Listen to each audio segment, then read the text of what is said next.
पाठ 16 गुब्बारे से हवाई जहाज तक, फ्रॉम बलून टू एरोप्लेन। पाठ परिचय, इंट्रोडक्शन। मनुष्य ने चिड़िया को उड़ते देखकर उड़ने की बात सोची और प्रयास करते करते अंततः उसने अपनी कल्पना को साकार कर ही लिया। सोचिए, लेट्स थिंक, यदि मनुष्य में उड़ने की शक्ति होती तो पक्षियों से उसकी जीवन शैली किस प्रकार अलग होती। जीवन मूल्य, वैल्यूज, दृढ़ इच्छा शक्ति, मेहनत, ईमानदारी, ज्ञान विज्ञान, समाज सेवा की भावना, मानवता। चिड़िया आसमान में उड़ती हैं। उन्हें देखकर आदमी के मन में भी उड़ने की इच्छा हुई।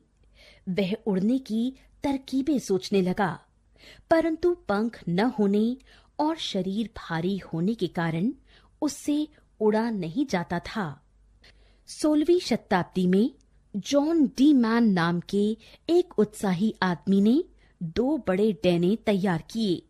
उन्हें पहनकर उसने उड़ने के लिए किले की ऊंची दीवार से छलांग लगाई, परंतु हाय बेचारा औंधे मुंह जमीन पर आ गिरा। उड़ने का यह पहला ऐतिहासिक प्रयास था।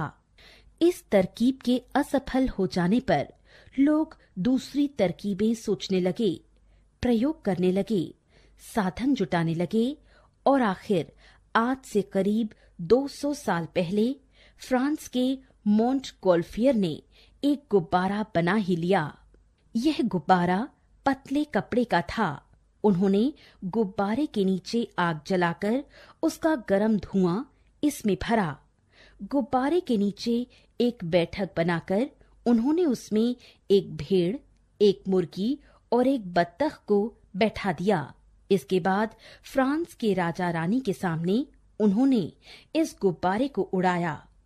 उड़ाते समय उन्होंने कहा, हमारा गुब्बारा करीब 1,500 फुट ऊंचा उड़कर जमीन पर उतरेगा। और हुआ भी ऐसा ही। गुब्बारा सही सलामत जमीन पर उतरा। उसमें बैठे सभी प्राणी सुरक्षित थे।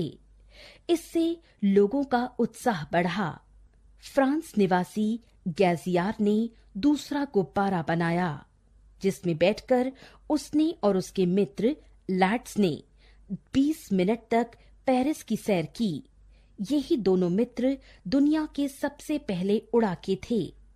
इन गुब्बारों में आधे घंटे से अधिक उड़ना संभव नहीं था, क्योंकि गर्म हवा इसके बाद ठंडी हो जाती थी। लोगों ने पता लगाया कि हाइड्रोजन गैस हवा से 7 गुनी हल्की होती है। फिर क्या था, चार्ल्स ग्रीन नाम के एक वैज्ञानिक ने हाइड्रोजन का गुब्बारा बनाया, जिसमें बैठकर वह लंदन से उड़ा और पूरे 18 घंटे की उड़ान के बाद 500 मील दूर जाकर उतरा। गुब्बारों से मनुष्य को संतोष नहीं हुआ, क्योंकि वे मनुष्य की इच्छा अनुसार नहीं उड़ते थे। लोग जाना चाहते एक दिशा में और गुब्बारे ले जाते उन्हें दूसरी दिशा में। साथ ही उनमें हवा भरने में भी काफी झंझट होता था। इसलिए उड़ने के शौकीनों ने नई तरकीबें सोचनी शुरू की। इसका परिणाम था ग्लाइडर। तुम जानते हो ग्लाइडर किसे कहते हैं? ग्लाइडर बिना मशीन के हवाई जहाज को कहते हैं। शुरू में लोगों ने इसे बहुत पसंद किया। इसमें भी वे ही खामियां नजर आने लगीं जो गुब्बारे में थीं। ग्लाइडर्स भी न तो अधिक समय तक उड़ सकते थे और न इच्छित दिशा में जा सकते थे। अंत में अमेरिका के राइट ब्रदर्स ने अपने ग्लाइडर में एक मशीन और एक पतवार लगाई, ताकि ग्लाइडर सही दिशा में खूब देर तक उड़ता रहे। यही राइट ब्रदर्स हवाई जहाज के जन्मदाता माने जाते हैं।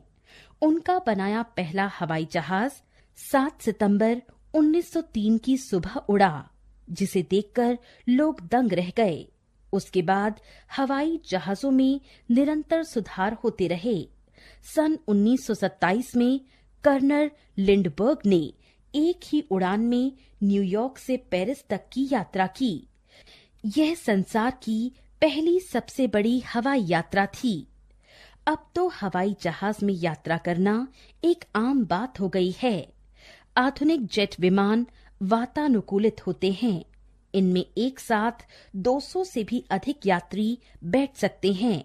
जेट विमान 900 किलोमीटर प्रति घंटे की गति से उड़ सकते हैं।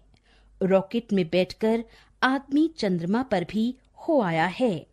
आज से 700-800 वर्ष पहले जब हम विमान और उड़न खटोलों की बातें सुनते थे तो हमें वे काल्पनिक प्रतीत होती थीं। हम कहते थे यह असंभव है, कल्पना मात्र है। किंतु आज विज्ञान ने असंभव को संभव तथा मनुष्य की उड़ने की कल्पना को सच कर दिया है।